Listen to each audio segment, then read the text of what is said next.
മോൾക്ക് നമ്മളിപ്പം നമ്മൾ ഒരുപാട് സ്ട്രഗിളിങ് ചെയ്ത് ഇപ്പം നമ്മൾ തന്നെ ചിന്തിക്കും ഇതെന്താ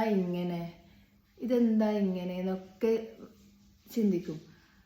നമുക്കൊരു അറ്റം ഉണ്ടാവില്ല. പക്ഷെ ഞാൻ ഒരു കാര്യം ഇന്ന് ഞാൻ ചിന്തിക്കുന്നില്ലേ, ഇന്നലെ ഞാൻ നല്ല മഴയാണ്, നല്ല മഴയെന്ന് പറഞ്ഞാൽ നല്ല മഴ. അപ്പോൾ ഇന്ന് ഞാൻ മഗ്‌രിബ് നിസ്കാരമെല്ലാം കഴിഞ്ഞ് ഒരു 7 മണിയാകുമ്പം ഞാൻ എന്താക്കിയെന്ന് വെച്ചാൽ, എൻ്റെ കസിന് പ്രഗ്നൻറ്റ് പ്രസവിക്കാൻ. അപ്പോൾ അവൾ എന്നോട് പറഞ്ഞു പുഡിങ് ആക്കിത്തരണം തിത്താന്ന് പറഞ്ഞു. നമ്മളെ നാട്ടിൽ തിത്താന്ന് വിളിക്കൽ.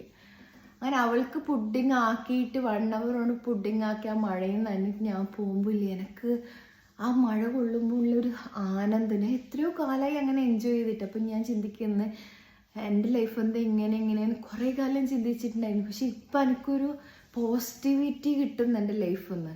അപ്പോൾ നിങ്ങൾ മനസ്സിലാക്കുക, നമ്മൾ താഴ്ന്ന് ഒരുപാട് സങ്കടങ്ങളിലേക്ക് പോയാലും അല്ല നമ്മളെ ആ ഒരു ലെവലിലേക്ക് തന്നെ തിരിച്ച് അതിനെക്കാട്ടും 10 മടങ്ങിലേക്ക് അല്ല എത്തിക്കും. ഇനിയിപ്പോൾ എൻ്റെ പൊന്നുമോളെ എൻ്റെ അടുത്ത് ചേർന്ന് നിൽക്കുന്ന കാണുന്നില്ലേ, ഇവക്ക് ഇപ്പോഴും മോക്ക് അപസ്മാരാണ്, അവൾക്ക് വയ്യ.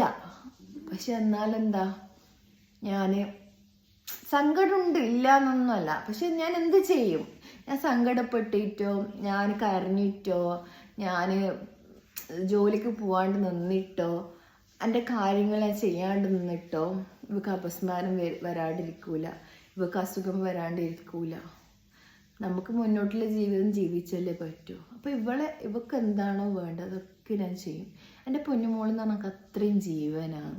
അപ്പോൾ എൻ്റെ പൊന്നുമോള് ഞാൻ എന്താക്കും, അവൾക്ക് എന്താണോ ആവശ്യം അത് ഞാൻ ചെയ്യും. ചെയ്ത് കഴിഞ്ഞിട്ട് ഞാൻ എൻ്റെ ജോലിക്കായാലും ഞാൻ എവിടെ പോകുന്നുണ്ടെങ്കിലും ഞാൻ പോകും.